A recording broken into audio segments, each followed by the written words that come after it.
Welcome, one and all, to Pacific414 Pop Talk. I'm your host, Mike. I know the usual intro wasn't there, but do understand that the usual applies. Warning, this content is not meant for those under 18. And disclaimer, the views and opinions expressed by those here on this live stream, mainly me, are those of the individual. Now, to get underway, tonight on Pop Talk, I am trying something different. I'm trying to see what happens with Pop Talk on a Sunday and at this particular time slot to see if, you all like this time slot better, this day better, or if I need to try a different time and a different day that works out for all of us so that we can all sit back, relax, and enjoy each other's company while we talk about some of the latest news and all of pop culture. Now, I won't go through everything that was released this week, as I tend to pick three topics and choose those three topics to discuss throughout the night. Now, I can't guarantee that this is going to be a long stream, but I'm going to give you a stream nonetheless. And yes, I am still wearing my Cubs hat after the Cubs beat the Brewers today, 6-4, as this is being done shortly after recording episode 293 of the box score. So if you'd like to check that out, please do. So let's go ahead and get underway with some of the topics that we are going to be talking about today. One second as I bring it up. Let's see. Chrome tab. And let's see. There it is. There we go. So, the first order of business that we're going to talk about today is the fact that it was released earlier this week that there was going to be a docu-series on George Lucas, and it was going to be directed by a longtime writing partner, producing partner, Lawrence Kasden. So this is coming out of Collider. It is by Matt Villi, and it starts off with the article saying that with such a storied history, fans have always wanted a peek behind the curtain of Lucasfilm, whether it be simply a look behind the scenes of the company or a deep dive of the process of creating a specific work. It's no wonder there have been a number of documentaries made involving George Lucas, his films, and his company. Now it seems that another one is on the way as a multi episode documentary about Lucas, as well as the revolutionary visual effects company he founded, Industrial Light and Magic, ILM for short. According to composer James Newton Howard, his friend and longtime contributor at Lucasfilm, Lawrence Kasdan, a man who is credited writer on some of the studio's biggest films, such as Empire Strikes Back, Raiders of the Lost Ark, Return of the Jedi, The Force Awakens, and Solo, will be directing a 6-episode docu-series on Lucas and ILM. This was revealed on The Score, the podcast, where Howard said that he had just finished scoring the documentary. Howard also revealed that he might be involved with the upcoming Disney Plus sequel to Lucasfilm's 1988 film Willow, which will be overseen by John Kasdan, the son of Lawrence. And there you see some behind the scenes of the original Star Wars movie. Of course, a lot of people who keep up with pop culture have seen this picture before.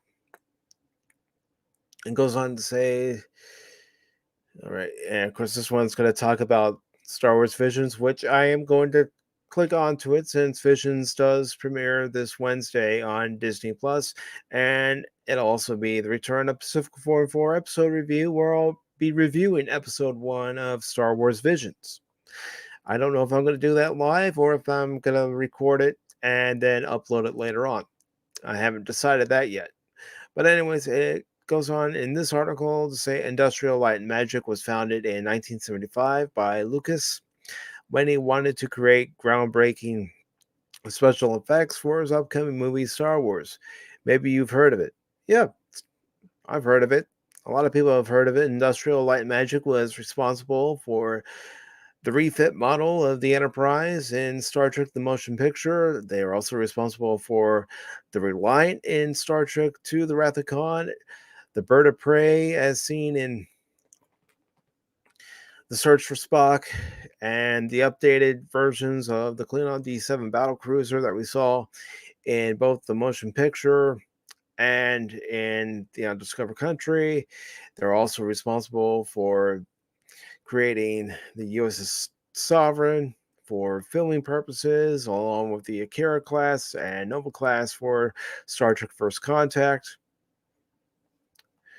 And of course, they have a long storied history of filming models. They filmed Spaceball 1 for Spaceballs and several other miniature work, especially Terminator, Terminator 2 Judgment Day. They did work on those films as well. And so, anyway, let's get back to the beginning of the paragraph here.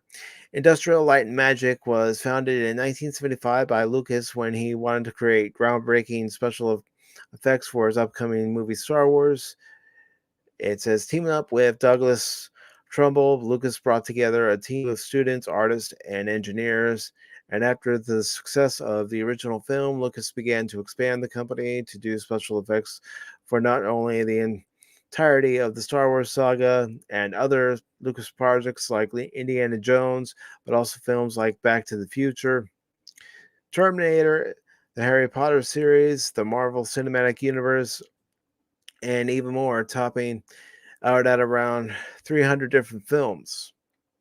ILM was acquired by Disney when their parent company Lucasfilm was purchased back in 2012, and that's almost 10 years ago. Which with such a long and reaching involvement in some of the biggest series and blockbusters of the last 50 years, a multi-part, in-depth look at the studio's history will be very interesting to see. I'm interested. I love looking at behind the scenes documentaries on how films were created and how many different miniatures were created for particular movies. You have the main miniature that's used for filming, then you have other miniatures that are used for blowing up purposes or other purposes. So I've always been interested in stuff like that. Okay, it says the documentary does not have a release date as of yet and does not have a means of distribution. While Disney and Lucasfilm are not confirmed to be involved with this production, it is fair to expect that it might end up on Disney Plus with the rest of the projects coming from the topic series. So again, I'm interested in this documentary just to find out, information that we don't know about Industrial Light and Magic and you know, the process in creating it. George Lucas, of course, wanting his own special effects production house for Star Wars, but just how widely known they became. You also think of Independence Day and the filming work they did for that. You know, Still, I haven't seen the sequel to Independence Day. I have no plans to, but when you look at the original Independence Day, the effects that they used were groundbreaking for the time.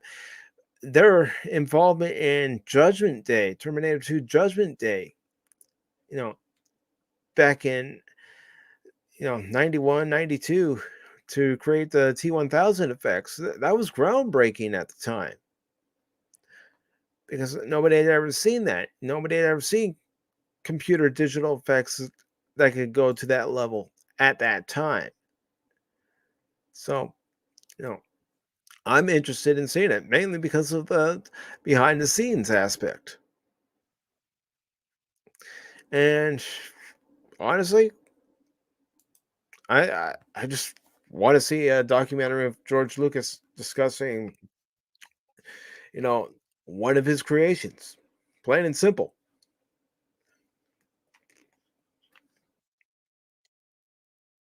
All right. So now that we're, still talking about George Lucas, Industrial Light and Magic, and of course Star Wars, let's talk about Star Wars Visions.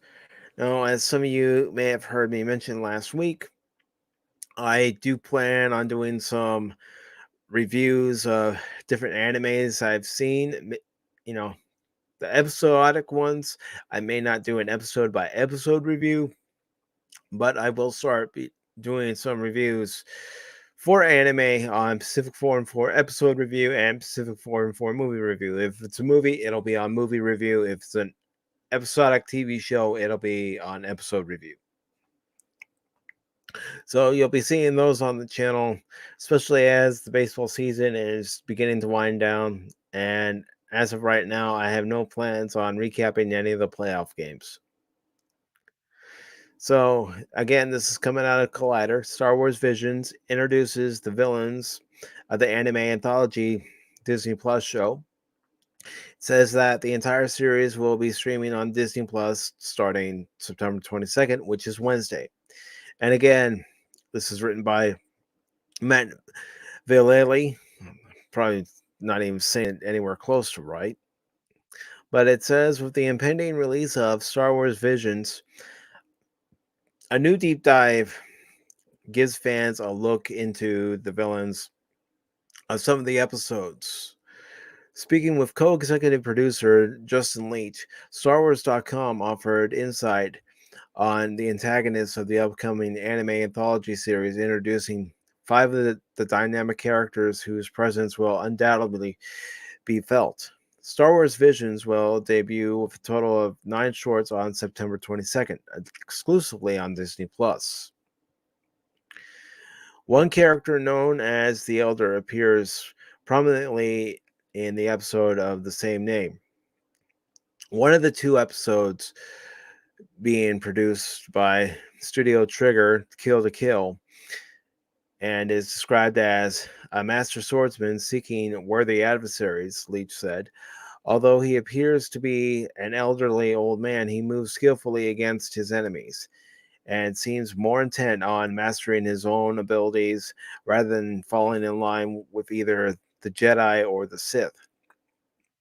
According to Leach, the Elder's katana shaped lightsaber is a wonderful tribute to the original source material that inspired Star Wars. The Twins, another Studio Trigger short, revolves around Carrie or Kari, not sure what the correct pronunciation is. I'll find out when I see the episode, of course. And Am, two siblings raised in the ways of the dark side. Well, I'm going to call her Carrie for now. Carrie was able to walk away from this upbringing. His sister became consumed by just by her lust for power. When discussing Am, Leach revealed that she takes being a Dark Lord to the next level with her drive, ambition, and skill on a scale that could only be expressed through anime. It flips the classic Star Wars twins upside down in a way that is new and exciting. So instead of Luke, and Leia both being on the side of the light, Luke's on the side of the light and Leia's on the side of the dark, even though it's not Luke and Leia. I understand that. It's a Masago will be the villain in the Anakin short by Science Saru, Devilman Crybaby, and believes that their ambitions of conquest are not simply a want by her destiny. Like other great villains with the Star Wars universe, she believes in this principle and uses it as an argument against her enemies when she tries to recruit them, Leach said. The other Science Saru short is titled TOB1, which shares the name with the short's lead character, a droid who pretends to be a Jedi. This enemy is one that Star Wars fans have become quite familiar with, and like those other Inquisitors, this one is ready to destroy all in their path. His design is reminiscent of a medieval Black Knight with Modern details, Leach said. It says the talk of Star Wars Vision trailer that was released a few months back was the lightsaber umbrella. Well, that piece of unconventional tech belongs to the nameless Sith bandit leader in The Duel by Kimizaki Duga. I'm not sure if I'm saying that right. Openings for JoJo's Bizarre Adventure. Leach described her as a cool and cunning assassin reminiscent of the famous female warrior from Japanese cinema in the 70s, Lady Snowblood. Okay, I'll have to check that out. Star Wars Visions is a 9-episode anthology series that tells stories from all across the galaxy with acclaimed anime studios at the helm, each bringing their own flair and style to the galaxy far, far away. The entire series will be streaming on Disney Plus on September 22nd. You can watch the English trailer for Star Wars Visions below. I am not going to show it. I'm sure some of you have already seen it. Tell you what I'll do though is I'll go ahead and post the link in the chat. Hey, Godzillionaire, good to see you. Sorry, I hadn't checked the chat till now, but great to see you. So let me see what Godzillionaire has to say.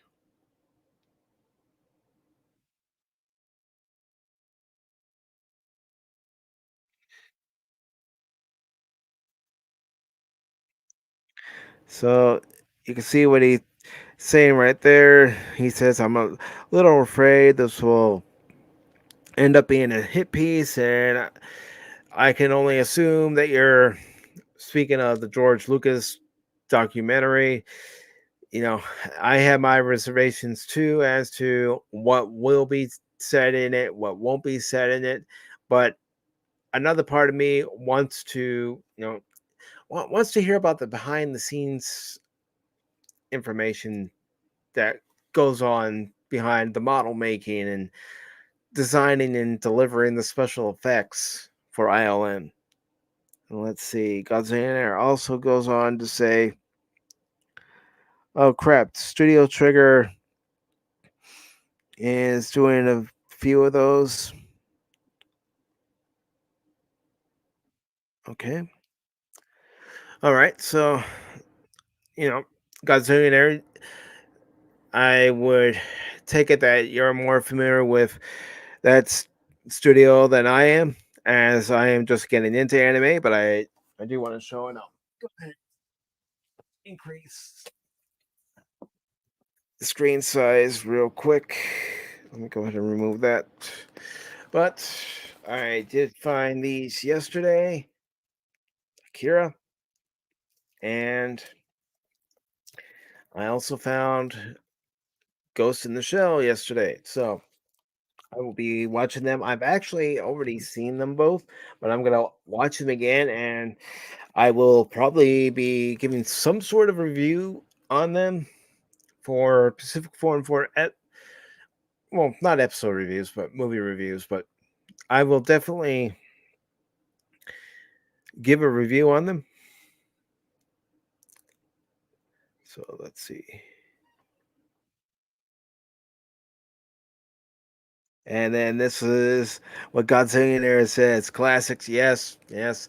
You know, I rented both of them, and I'm watching them and going, okay, okay, all right. And it's something I do when I'm watching something I never seen before. It's like, okay, and I'll be sitting there like this, going, all right. Now, if the movie captures my attention, like Akira and Ghost in the Shell did, well then I'm glued in. But if it's a movie where it's not capturing my attention because the pacing is too slow, the characters aren't that interesting, well, of course I'll be like this. But I plan on doing a review. I don't know if I'm gonna show any video clips in the review. I don't even know if I'm gonna show any stills. It might be how I've done episode reviews in the past and movie reviews in the past where I just talk about it. I have to think of a way where I can do it. I mean, yeah, it's going to be a critique. It's transformed. It's protected under copyright, but still, you know how YouTube is. You know how the algorithm is. So, those are coming up. And Godzillionaire, thank you for coming by. Really appreciate it, brother. Really do. Means a lot. Okay, so let's see. What's the next order of business I want to discuss for tonight? Well, let's go ahead and go to it because I enjoyed watching him on Saturday Night Live, especially during the presidential race between Bill Clinton and Bob Dole, because this gentleman, he portrayed Bob Dole on Saturday Night Live, and many of sketches between him and Daryl Hammond. So let's go ahead and talk about him, and also, I'll try to find the article where it relates to the Orville. So let me just go ahead and share this here. There we are, folks. This is coming out of Deadline, and this past Wednesday, Norm MacDonald passed away due to cancer at the age of 61. And it says, and it's true, he leaves behind new episodes of The Orville as Seth MacFarlane mourns his hilarious and generous co-star. Now, for those of you who may not know, Norm MacDonald was the voice of this green blob down here. Let's see if I can open the image source and then share it real quick. Yeah, I think it'll let me do it. And then I'll get back to the article. Go ahead and remove that. 1 second, folks. Just doing this all on my own.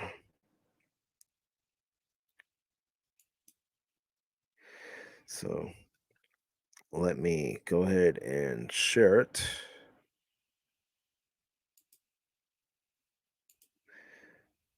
There we go.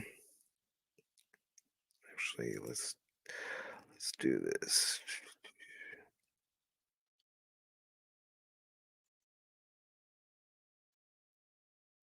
Okay. Well, that's the article here. I'm gonna do it this way. I'm gonna do 1 second. One man show. I'm sure I'm gonna boomer it more times than I care to admit. All right.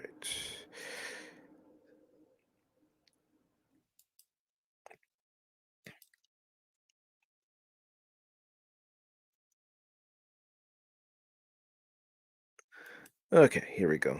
This should work. There you go. There's the character that Norm MacDonald once voiced, and according to Seth MacFarlane, we still have Norm MacDonald to look forward to in season 3 of The Orville, as he's already recorded the lines for the episodes that Yaphit appears in. There's Yaphit. So let's go ahead and read the article on Norm MacDonald and hear what Seth MacFarlane, or at least read what Seth MacFarlane has to say about the passing of his co-star. Okay.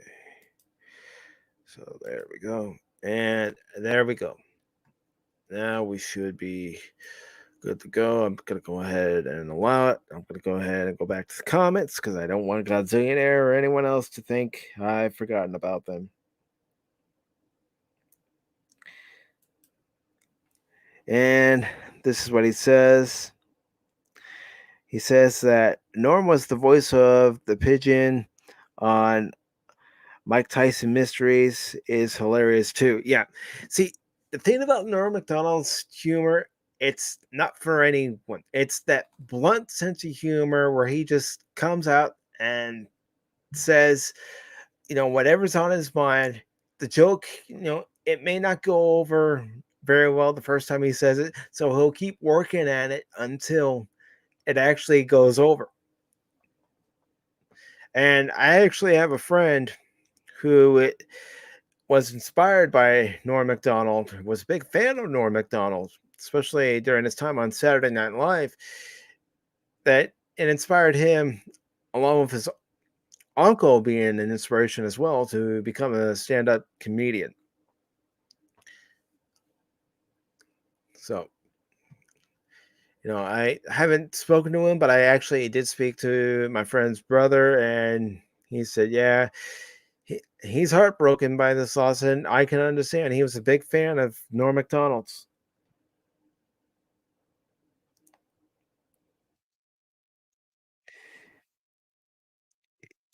All right, so here we go with the article. I know. You see me looking down. That's because I have one screen down here, one screen up here. So, anyways, it says one of the final roles of Norm Macdonald, who died Tuesday. Okay, I said Wednesday. It was Tuesday. At the age of 61, was voicing Lieutenant Yaphit, a recurring character on Seth MacFarlane's hour-long space odyssey, The Orville. MacDonald played Yaphit, the gelatinous, shape-shifting engineer on the Orville, in the first two seasons of the Fox series, and sources tell Deadline he's also in the upcoming third season, which is set to stream on Hulu.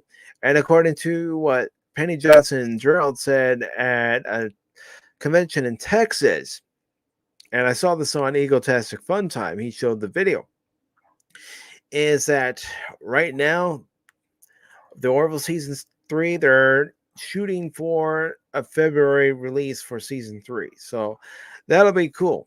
That'll be cool to finally catch up with the crew of the Orville and see what sort of adventures Ed and Kelly, Gordon and John and Isaac, and of course Tala can all get into. And this article goes on to say behind the scenes photos from season three, which wrapped production in August, featured a model of Yaphit being wheeled to the set and prepped for action. You can see them below. Before that, McDonald guest starred on McFarlane's hit animated series Family Guy. Norm MacDonald remembered Seth Rogen praises comedy giant. I will read that. It says, to so many people in comedy, me included, there was nobody funnier than Norm Macdonald, McFarlane wrote on Twitter following the news of McDonald's death. You always hoped he would hang around after the work was done, just so you could hear his stories and get a laugh. So hilarious and so generous with his personality. I'm going to miss him. McFarlane also tweeted a link to a video of McFarlane's memorable 1997 appearance alongside Courtney Thorne Smith on Conan, which has become a late night classic. I probably won't show that here again due to copyright reasons. All right, so see that there. And of course, here you see the model of Yaphit. I'm going to go ahead and click on it. All right, let me. Well, all right, that's not quite working. I'm not going to worry about it. But anyways, there's the model of Yaphit that the actors refer to when they're speaking to the character. And Tom Constantino, it says, is it Friday already? Guess it's time for the Orville Season 3 Yaphit pre-action in action. So there you go. There's the model. But yeah, Norm MacDonald's going to be missed. Again, like I said, I thought he was hilarious as Bob Dole. Let's see if I got a pen here or something. Screwdriver. Don't need that now. I'll just use his pencil. But he would imitate Bob Dole and go, Bob Dole doesn't like this. Bob Dole doesn't see this happening. Bob Dole doesn't see this hippie going far. No, that's not exactly what he would say, but you get the gist. So yeah, Norm Macdonald, it's going to be greatly missed, but luckily for us, we have plenty of videos of him that we can refer back to and just get a good laugh. Whenever you need a laugh, go watch a video featuring Norm Macdonald, whether it's from Saturday Night Live or his stand-up routine. That's the main thing. All of us, can just remember him by watching his material. So let's see. Next thing I'm gonna go ahead and go to was, let's see,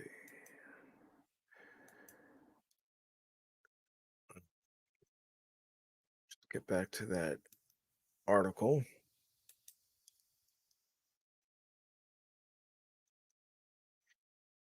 Tell you what, I'll bring it back up because I did want to read what Joe Rogan, I mean Seth Rogen had to say. That's what I get for staying up late last night. So let me just pull it up here.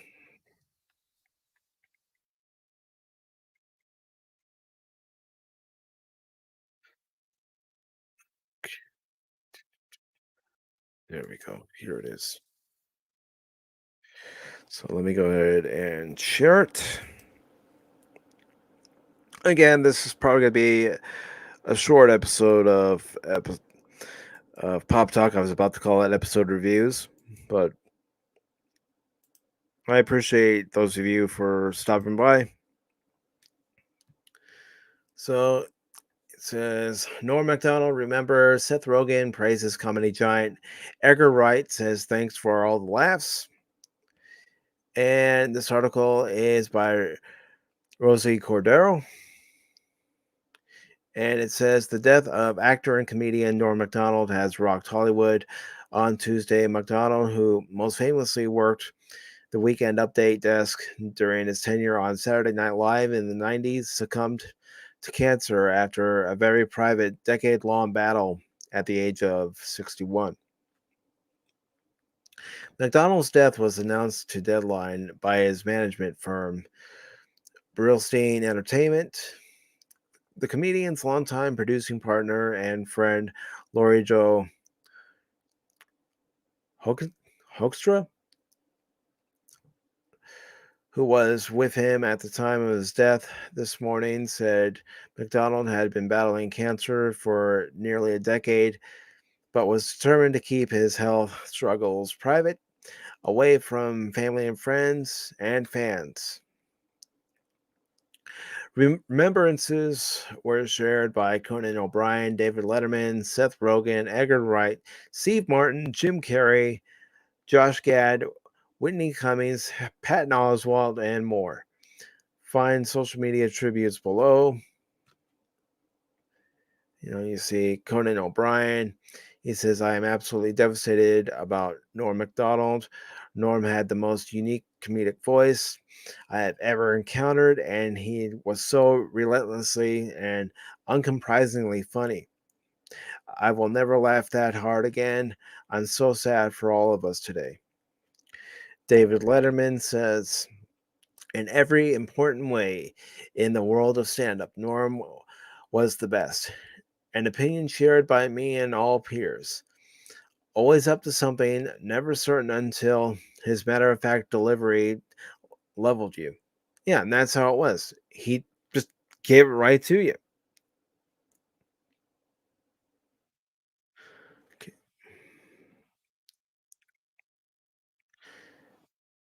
All right. And Seth Rogen says, oh, fuck. I was a huge fan of Norm MacDonald, and I essentially ripped off his delivery when I first started acting. I would stay up specifically to watch him on talk shows. He was the funniest guest of all time. We lost a comedy giant today. One of the all-time greats. Rest in peace. Steve Martin. We loved Norm MacDonald. One of a kind. And then Patton Oswalt responds, no, god damn it. Oh my god. What is happening? Goodbye, Norm. You were never not 100% hilarious. Jim Carrey, my dear friend Norm MacDonald, passed after a brave 10-year battle. He was one of our most precious gems, an honest and courageous comedy genius. I love him. Edgar Wright went on to say, of the many addictive rabbit holes you can disappear down on the internet, the most pleasurable is Norm MacDonald chat show appearances. Thanks for all the laughs, Norm. Very sorry to see you go. And then Whitney Cummings says, Norm is the pinnacle of bravery and originality. And then you see Steve Martin's. And Jon Stewart says, no one could make you break like Norm MacDonald. Hilarious and unique. Fuck cancer. I think we all feel that way about cancer. We all have either lost a relative or a friend to cancer, and we all feel that way. So I can second that sentiment. Fuck cancer. Bob Saget. And if anyone's ever seen Bob Saget's stand-up routine, and it definitely gives you a different side of Danny Tanner. Okay, so Bob Saget said, devastated. Met Norm in Ottawa when he was in my audience at 17 years old. Been closer for decades. We have lost a comedic genius. No other voice in comedy has been as uniquely prolific, bizarre, dark, hilarious, and heartfelt. Love you forever, Norm. And Josh Gad goes on to say, oh, come on. Damn it, not Norm. Absolutely gutted. One of the most underrated and hilarious SNL performers. Rest in peace. Any others? Ted Sarandos. I mean, I'm not going to go through and read all these, but you could see all these tributes to the late great Norm MacDonald, and they're on deadline.com. But I mean, comedians like Norm MacDonald are, one in a million. They're like the George Carlins of the world, unapologetic. They say what they want to say. They don't care if you like the joke, if you don't like the joke. They don't care if you're offended or not. They're going to go up there, they're going to give you their act, and you're definitely going to get some laughs. I'm not saying I laughed at every single joke he told. I didn't. I'll be the first to tell you. I didn't laugh at every single joke he told. But you better believe there were jokes that I laughed at. There were skits that he did on Saturday Night Live that I laughed at. Because he was excellent in his craft. All right, so let's go ahead and move on from that, and let's go ahead and talk about the Flight of the Navigator remake. Flight of the Navigator came out in 1986, and now Disney, like they do with a lot of their IPs, wants to remake it. So this is coming out of Yahoo News. This is where I found it. It's by John Fingus. And it says Disney Plus is remaking the classic sci-fi movie Flight of the Navigator. And it mentions Bryce Dallas Howard for some reason in the article. We'll find out. It says Disney Plus is about to lean more on sci-fi nostalgia to reel in viewers. Deadline reports Disney is remaking its 1986 classic Flight of the Navigator for the streaming service. Details of the reboot are scarce, but it would feature a female lead and see Bryce Dallas Howard, who directed 2 episodes of The Mandalorian, both direct and produce the title. Well, that's why Bryce Dallas Howard's there, because she's involved with the project. There's no mention of the cast or release date. It's safe to say the basic premise of a child who bonds with an alien spaceship who won't change much for this adaptation. The project is a shrewd move for Disney.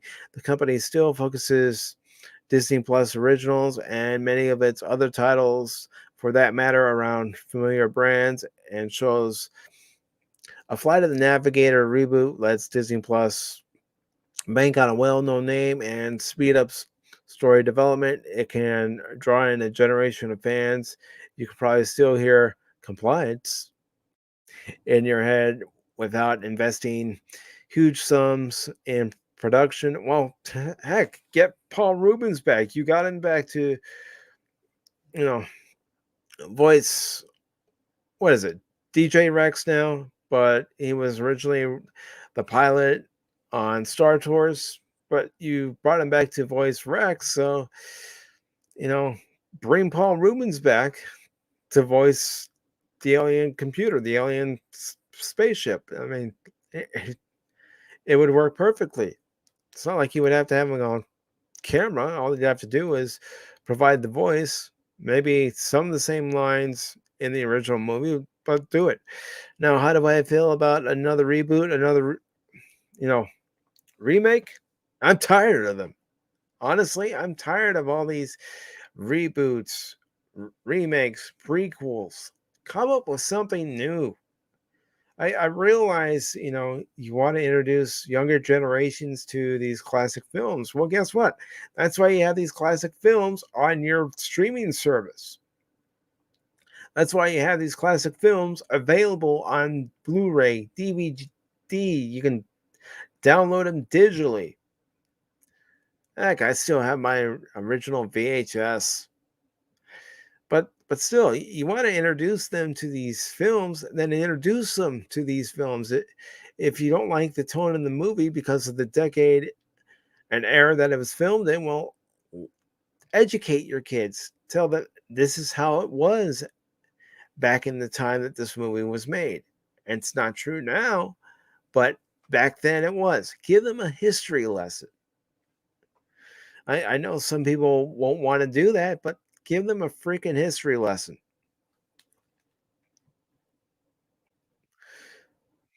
I mean, heck, I can still remember watching Flight of the Navigator, and not only Paul Rubens saying compliance, but also using one of his famous lines as Pee Wee in the Pee Wee Herman voice.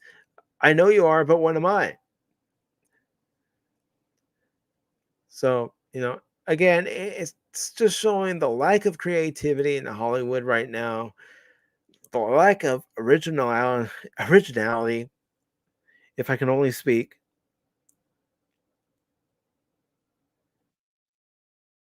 Yes, yes, Godzillionaire. Yes, yes, yes. Gender swapped again. We don't, you know, I have no problem with a female lead, a male lead, but you don't take these classic movies and say, "Oh, this movie is bad for this time. We got to change this, this, and this." Again, like I said, show the original movie and put it in the context of the era, decade, whatever that it was made. Because again, I'm so freaking tired of all these remakes. I want to curse again, but I'm trying to watch myself. And trust me, there's probably gonna be something that's gonna make me go off the rails at some point. But nah. Okay. Let's go ahead and move on. Let's see. Had a couple of things I wanted to take a look at. Let's go ahead and take a look at this first item right here.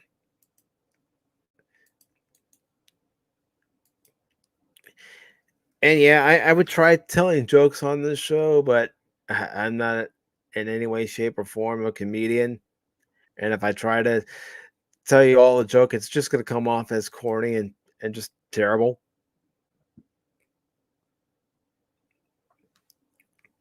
Okay, so let me let this ad finish first before I share this. Okay. Go.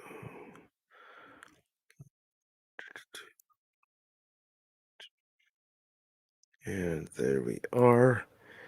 I will not be playing the video. This comes out of the Hollywood Reporter. It's by Ryan Parker, and it says LeVar Burton says he's over Jeopardy debacle. While a guest on The Daily Show, the beloved actor said he was in the midst of developing his own game show. And remember what he said. He's calling everything that happens now consequence culture. So take that into consideration as well. Let's see.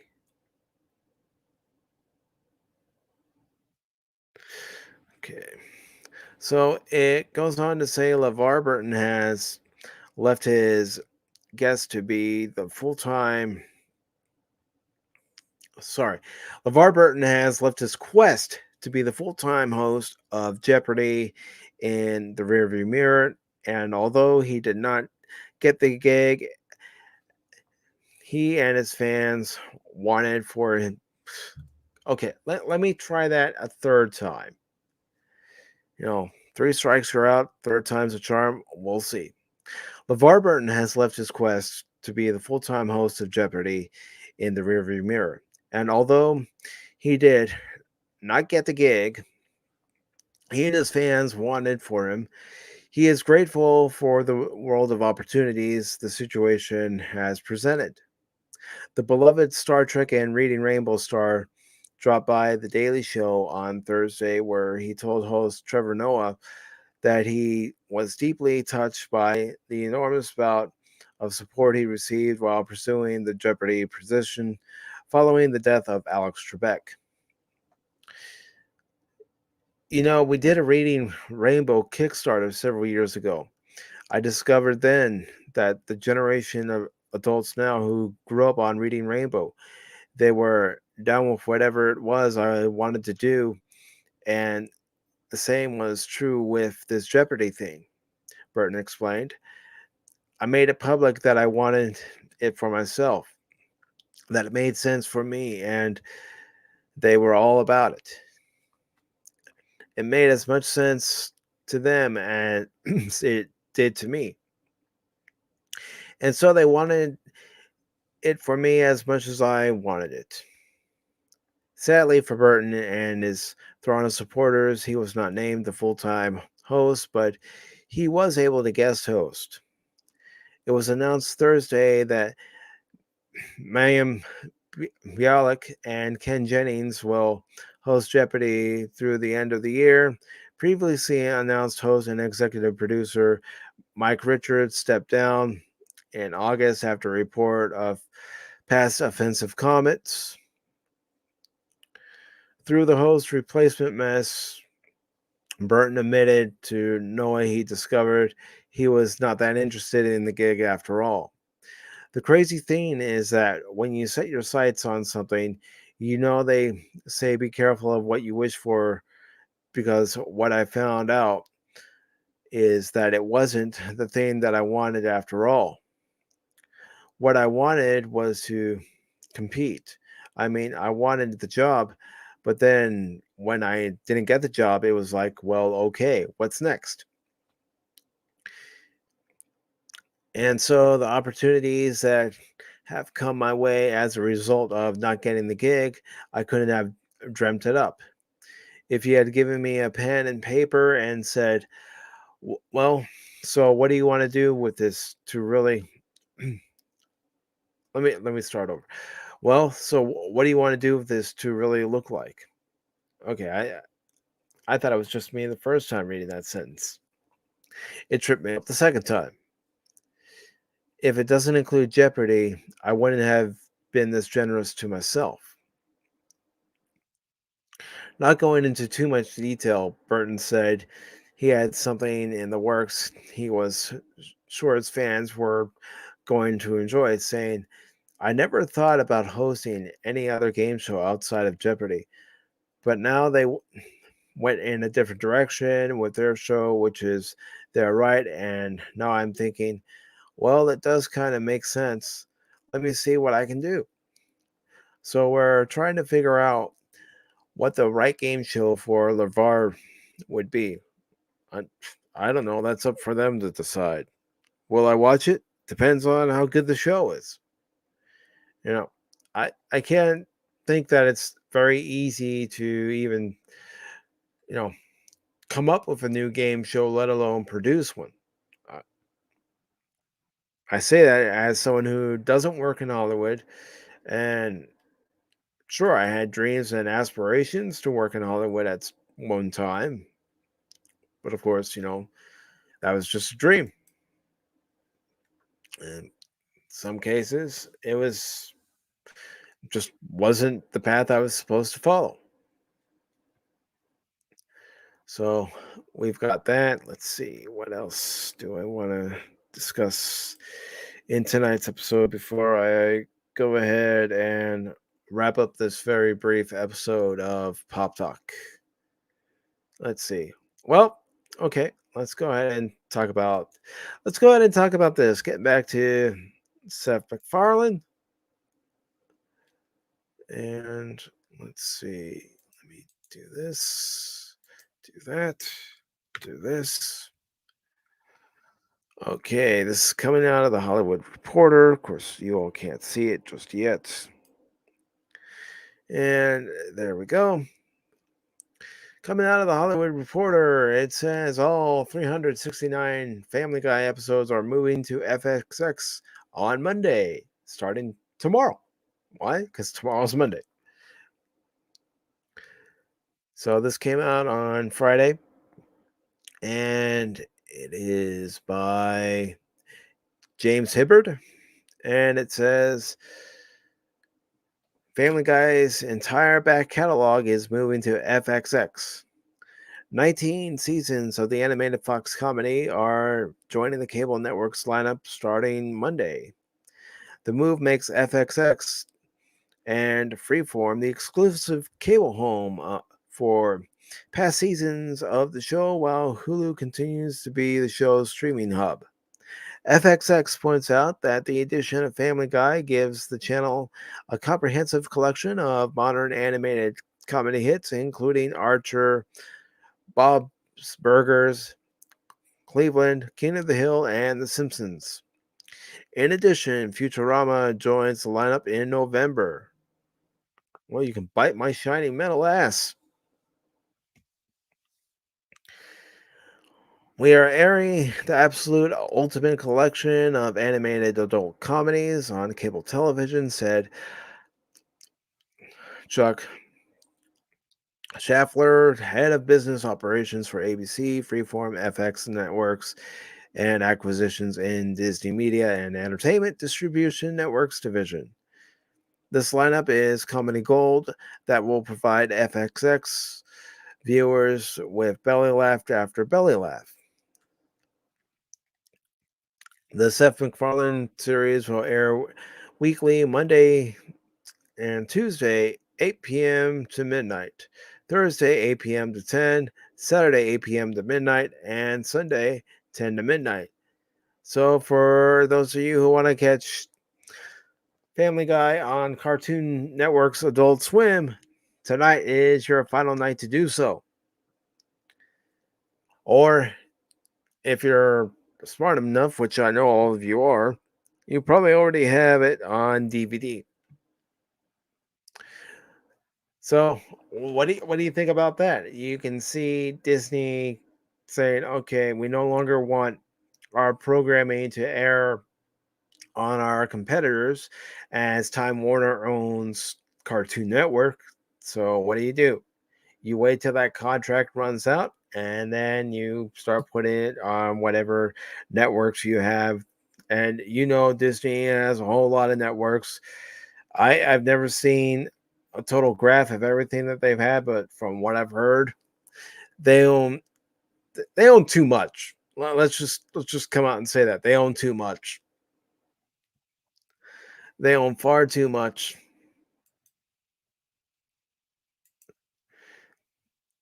So I think at this point, I'm going to go ahead and wrap up this episode of Pop Talk. I know it was a short episode, but I want to thank each and every one of you for stopping by and watching. I really do appreciate it.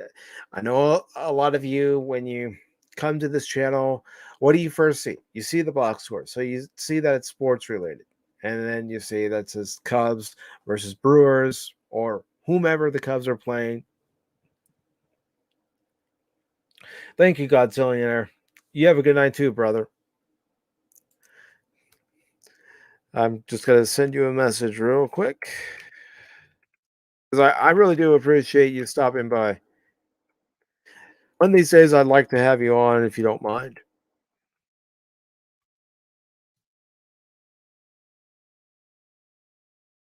And, that's the thing too. If you guys ever want to come on Pop Talk and discuss pop culture, it doesn't even have to be one particular subject. We can bounce around to a couple different subjects. Well, then hit me up on social media. The links will be down in the description below. You can follow me on Instagram, Twitter, Facebook. But if you want to, come on, you're more than welcome, man. Get back to what I was saying before I get too far off track. I know when you all come to this channel, you see the box score. So you see, Cubs versus whomever. So you see that it's sports related. You see that I'm still wearing my Cub shirt and Cub hat after today's episode of the box score because I decided, not knowing if I would have time to do Pop Talk tomorrow or if I'm still going to do another episode of Pop Talk tomorrow and it might just be another hour long episode. I haven't figured that out yet. But, you see me and you're thinking, oh, this is a sports guy talking pop culture. The only team I'm just going to say it ever so bluntly, the only team I give a shit about are the Cubs. Win or lose, good season, bad season, they're the only team I give a shit about.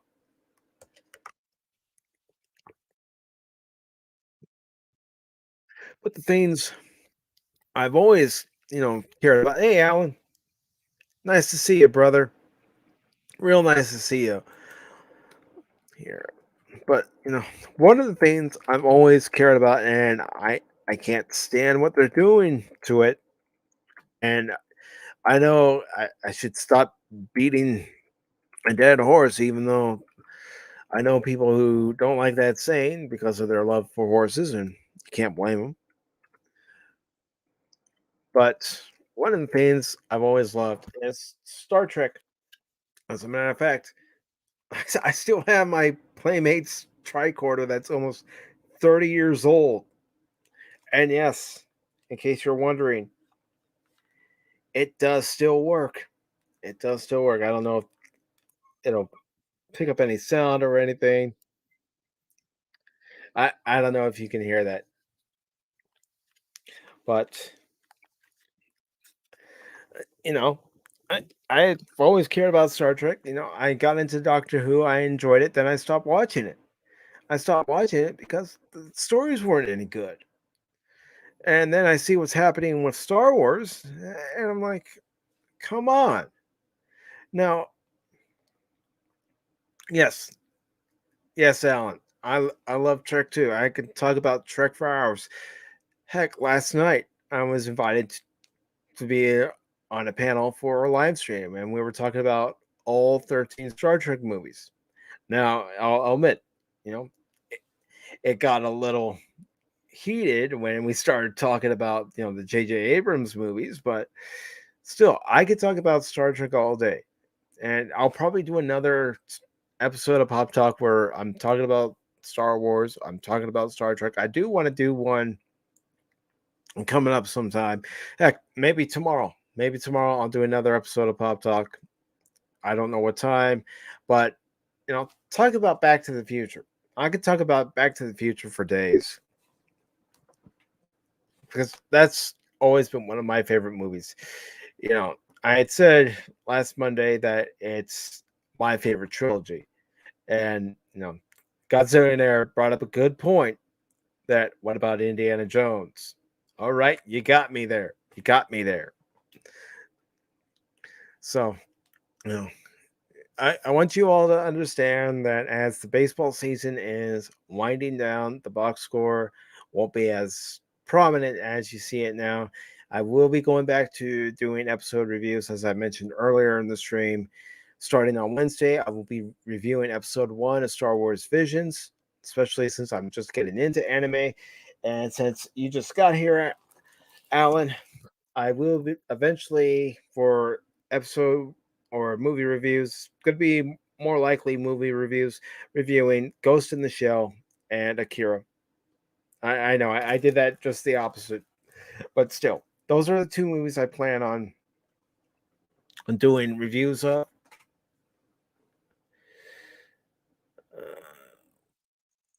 Oh yes, the Wrath of Khan and the Undiscovered Country are my two favorites.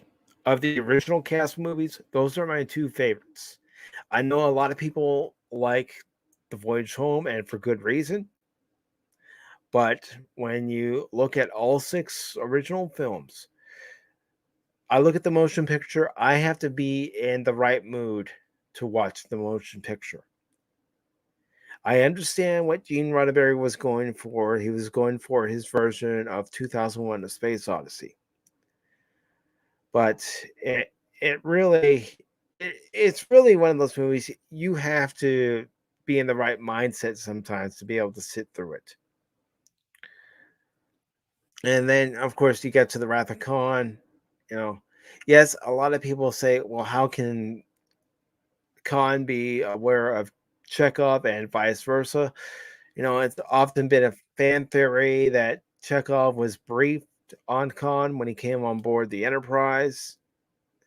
But, I, I won't say I'll overlook that plot hole, but because the movie itself is as great as it is, you know, it's not something that really bothers me.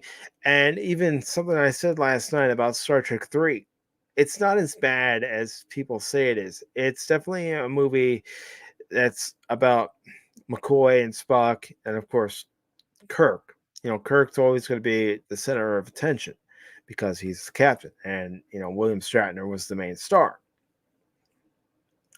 So, to me, the Search for Spock isn't as bad. Christopher Lloyd as Quark, he's good. He's good, and the reason why he was casted, from what I heard, was because Leonard Nimoy was friends with Christopher Lloyd, and how could you go wrong with Christopher Lloyd? He's in a time traveling Klingon bird of prey. The way I see it, Marty, if you're gonna make a time machine that could go into battle. But Doc. All right, I know that was silly. Yep. Yeah, that's what I heard too, Alan. Is that Chekhov was on the lower decks of the Enterprise, and that's how Khan was still aware of Chekhov when the two of them come face to face on Ceti Alpha 5 in Star Trek 2.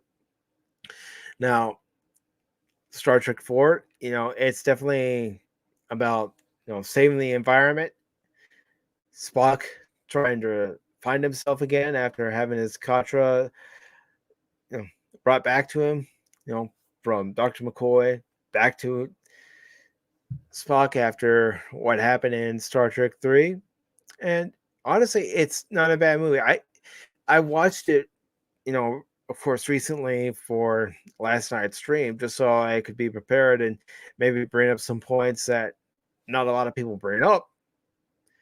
But, I had a smile on that face, especially when Kirk's in the truck explaining to Gillian about why they need George and Gracie, the humpback whales. And, if you watch Doomcock, he always refers to this particular scene. But when Kirk goes, it's better for you, it's better for me, it's better for them. But, that's a great movie. I do agree. couple of friends of mine that we shouldn't have seen the Enterprise at the end. We shouldn't have seen it at the end. We should have seen it at the beginning of Star Trek V. Now, when it comes to Star Trek V, that movie, what could have been a great movie, was hampered by the studio. Budget cut after budget cut, and you can see it in the special effects. You can, see it in the story altogether. What could have been a great movie turned out to be a turd. And of course, the Undiscovered Country. What's what's there to say about the Undiscovered Country? That's a great movie. It's a true sequel to the Wrath of Khan. Christopher Plummer as Kang. You know, what else could you want? Him and William Shatner eating up the scene together. Christopher Plummer eating up every scene he has. David Warner, who was in Star Trek V as one of the representatives, is in there as Chancellor Gorkon, as you know. And, David Warner is a great actor. And knowing that that was the final film of the original cast, well, it was a great send-off. And Sulu finally got command of his own ship. Apparently, he was supposed to have command of his own ship in Star Trek V, but, reasons. So, yeah, when it comes to the original six, I could watch The Wrath of Khan and Undiscovered Country over and over and over again. Same goes for The Voyage Home. The Search for Spock, it's not as bad as people say, at least in my opinion. And you know what they say about opinions. So, on that note, I am going to go ahead and wrap up this episode of Pacific414 Pop Talk. Thank you all for stopping by. Really appreciate it. Thank you, Alan, for stopping by. Thank you, Godzilla Air, for stopping by. Really appreciate it. And go ahead and highlight your comment, good sir.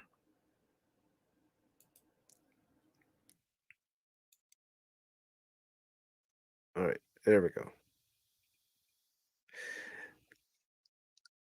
So you like Star Trek 2, well, The Wrath of Khan, Search for Spock.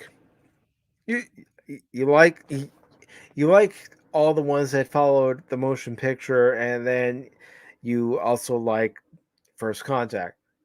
Some people, they have their issues with First Contact because of Picard's character, and I've seen it in articles before where people would even say the Picard that we had in the TV series was different than the Picard that we got in the movies because of his attitude. And I could see that. I could see that in First Contact where, you know, you see Picard surrounded by the Borg and he's acting what a lot of fans would consider out of character for Picard.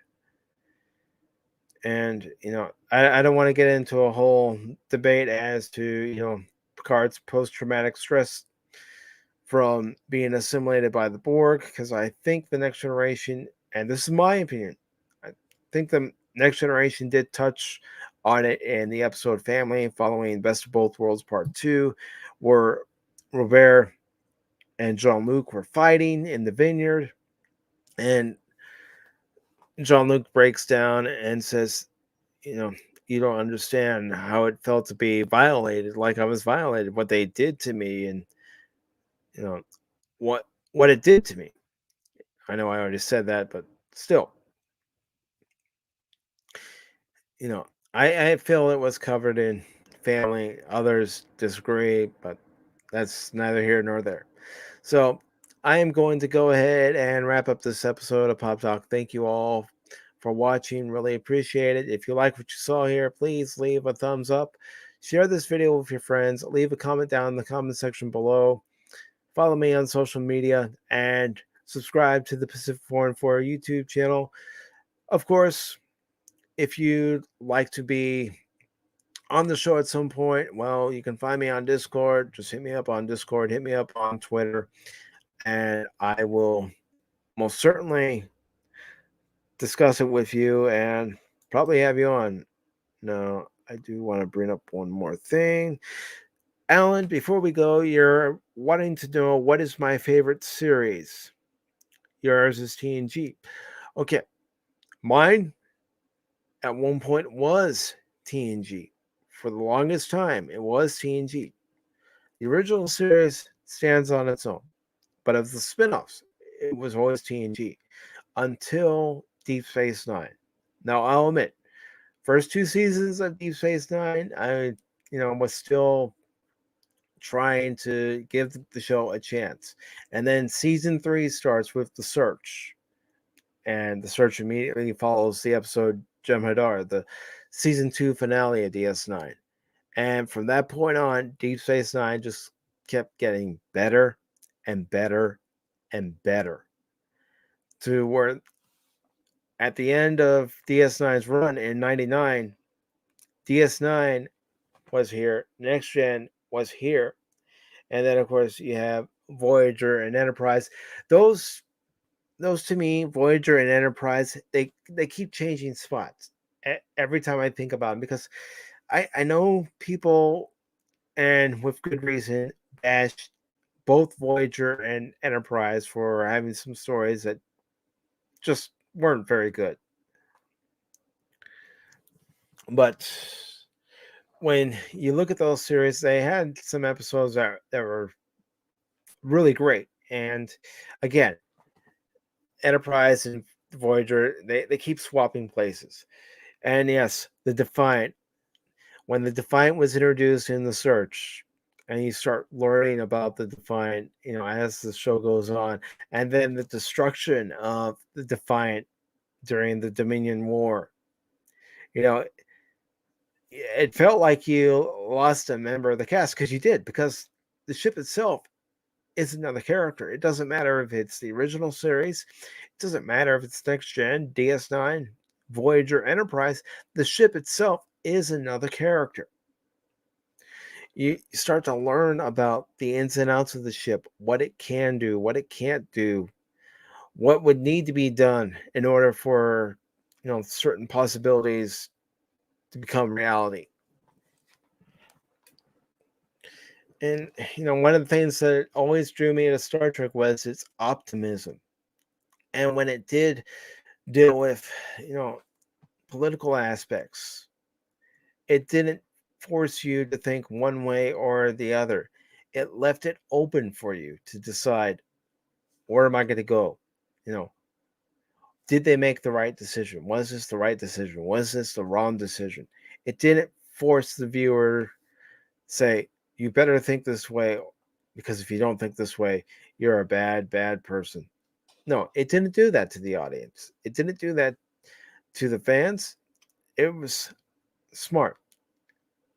It gave you the points of view, and then it left it up to you, the viewer, to decide. It's like Walter Cronkite when he is to do the news. He would deliver the news. By the end of his news report, it was up to you to decide, okay, what's the truth, what's fiction, and what's that murkiness in the middle.